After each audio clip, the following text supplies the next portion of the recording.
midina tao Antsirabe tao Andranomanilatra misy ny toerana izay hiorenan'ny orinasa goavana orinasa Tico izay amin'ny filoham-pirenena teo aloha ny ministra ny indostria ny fampandrosoana ny orinasa madinika ary ihany koa ny sehatra tsy miankina Andriamatoa Julietienne mazava ho azy nijery fotony ny zava-misy eo anivon'izany orinasa malagasy izany ny ministra ary nitafy-mivantana ihany koa tamin'ny zanaka ny filoha teo aloha.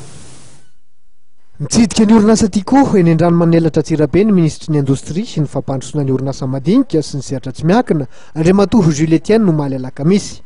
Niona tamin'Andriamatoa Ravalomanina Tojo tompon'andraikitra voalohany ao amin'ny orinasa Andriamatoa ministra. Ny famelomana indray ity orinasa manana ny maizy azy eo amin'ny sehatra ara-toe-karenina ity no natao vain-dohan-dresaka. Normalement tsy tokony hisy blocage fa ny problématique nge hoe le hoe i ohatrinona ny valeur amerenana an'ity orinasa ty asa zay angamba ny tena le izy fa normalement io araka le resako hoe orinasa malagasy tsy mijery hoe fofoniza na fofon'inona lokoniza na lokoniza fa orinasa malagasy io fa ny malagasy ary nisy olona miasa teto de mitovy amin'ny rehetrarehetra araka le resako tamin'ny voalohany hoe zay orinasa tsy mandeha ditadavana vahaolana mpandeha azy.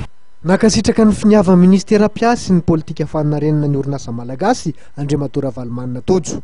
Ny orinasa Tico dia orinasa malagasy ary amin'izao fotoana izao dia mihoatra ny 70% industrie eto Madagasikara dia orinasa vahiny avokoa.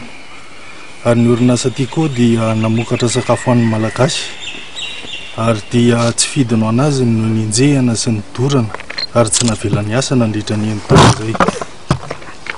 Noho izany mino fa zao fahatongavan'izao dia mahavelom-bolo tokoa ary iova ny situation. Amin'izao fotoana izao dia tafiditra lalao nataon'ny fahantrana ny malagasy rehetra ary dia didinay orinasa Tico ny manasoa ny mpiarabelona ary ny anjara birikinay dia hamokatra sakafo indray tsara mahasalama amin'ny vidiny mirary. Efa misy amin'izao fotoana izao ny manam-pahaizana miroso amin'ny fanadihadiana na expertise mikasika ny vola ahafahana manarina ny orinasa Tico. Ny isa 503 tokoa ny mpiasa ny asa tao toerana ary tadisa manodidina ny 2 alina no nahazo tombontsoa tamin'ny fiodonan'ny orinasa. Fanitsidika ny orinasa Cotonao ao Antsirabe ihany koa ny ministry ny indostria ny fampandrosoana ny orinasa madinika sy ny sehatra tsy miankina. Nijery ny orinasa Sasimem ihany koa izy. Tafiditra trany ao anatin'ny laharam-pamehan'ny ministera-pia izao dia izao dia ny famelomana aina ny sehatra ny fandraharanina eto Madagasikara.